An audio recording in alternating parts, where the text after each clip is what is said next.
Түркістан облысының мәдениет және туризм басқармасы мемлекеттік мекемесі тапсырысы бойынша қазақ тілін шет тілі, екінші және туыс тіл ретінде оқытудың лингводидактикалық негіздеріне сүйенген А2, Б1 деңгейлері бойынша бейнефильм.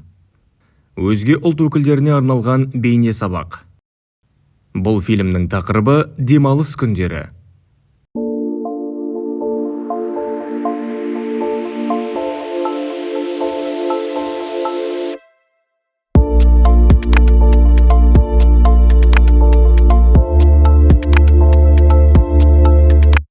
Бәріне сәлем.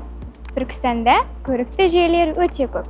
Облыс орталығы атанғалы бері жаңа ғимараттар, түрлі саябақтар мен ойын-сауық орталықтары ашылды.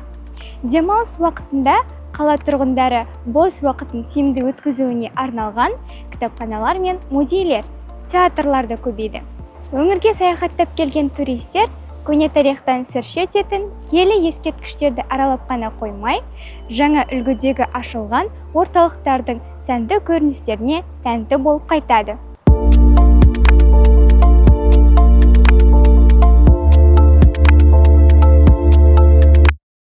Халықтың демалыс уақытын ерекше әрі пайдалы етіп өткізуіне арналған мұнда көркі көз тартарлық саябақтар өте көп. Атап айтар болсақ, тұңғыш президент, жібек жолы саябақтар сынды тағы да басқа табиғат аясында серуендеуге қолайлы жағалау нысандары да қарастырылған.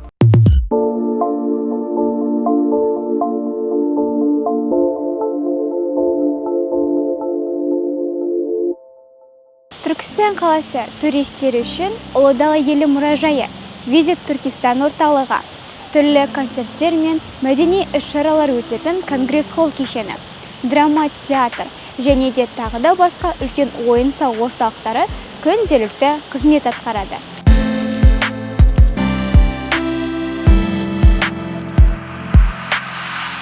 Демалысында спортпен айналысатын жандар үшін орталық стадион, одан бөлек түрлі спорттық кешендер өте көп.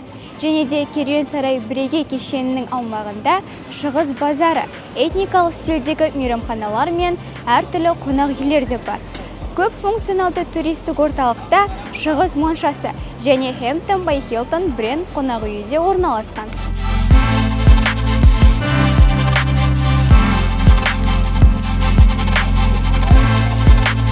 Орта Азияға танымал ұшатын театр Түркістан қаласының орталығында салынған алтын самұрық ғимаратында орналасқан. Мұнда әрбір адам самұрық құсымен ұшып, тас дәуірінен бастау алатын Қазақстанның қазіргі заман тарихына ауыса алады.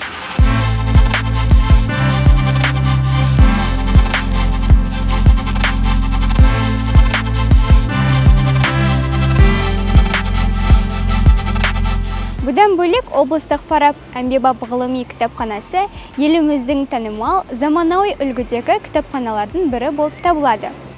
Қазақ тарихы мәдениетінің көрінісі болып табылатын жаңа технологиялық құралдардың көмегімен голографиялық шоу, сонымен қатар Қазақстанның болашақ даму жобасы ұсынылды.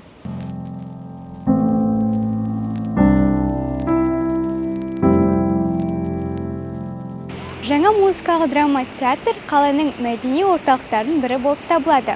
Ғимараттың іші заманауи үлгідегі жаңа технологиялармен жабдықталған және бүгінде көптеген ауқымды қойылымдары бар.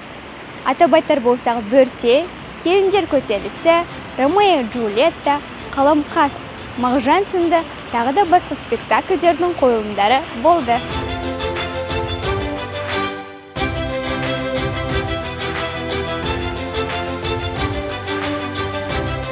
Жалпы Түркістан облысында бүгінде туризмнің 3 бағыты дамып келеді. Атап айтқанда бұл тарихи мәдени туризм, экологиялық туризм және емдік сауықтыру туризмі. Аймақ тарихи және мәдени жағынан бай. Облыс аумағында 1789 тарихи мәдени ескерткіш бар. Сонымен қатар, мәдени тарихи туризм облыстың туристік саласының басты драйвері болып табылады. Облыс аумағында 4 ерекше қорғалатын табиғи нысан бар.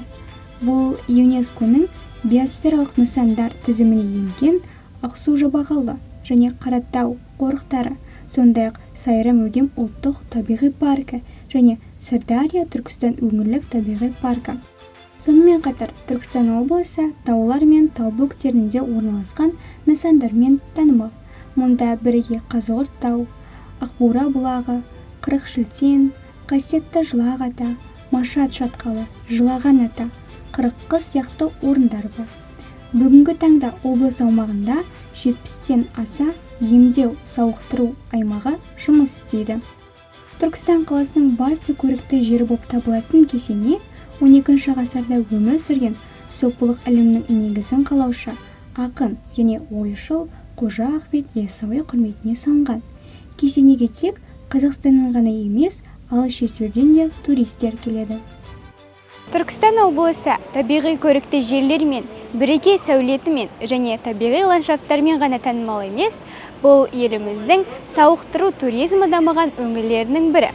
Қазақстанның түкпір-түкпірінен ғана емес, көрші республикалардан да дем алуға және денсаулығын жақсартуға келеді. Жыл сайын 50 мыңнан астам турист Түркістан облысының санаторийлері мен профилакторияларында сауықтыруға келеді. Өңірде барлығы 60-тан астам мекеме бар. Олар демалушыларға диагностикалық медициналық қызметтердің кең спектрін, тиімді емдеуді және демалуды ұсынады. Олардың негізгі бөлігі Сарыағаш ауданында, тағы бірнеше санаторий Жетісай, Сайрам аудандарында және Арыс қаласында орналасқан. Сауықтыру туризмі аймақта өткен ғасырдың 50-ші жылдарында дами бастады. Мұның себебі жылы климаттық жағдайлар, таза ауа, қатты желдің болмауы, күннің көптігі, минералды су, қылқан жапырақты және жапырақты ағаштары бар саябақтардың болуы. 49-52 градус Цельсий температурасында емдеу үшін қолданылатын минералды судың құрамында кремний қышқылы, радиоактивті элементтер, азот бар.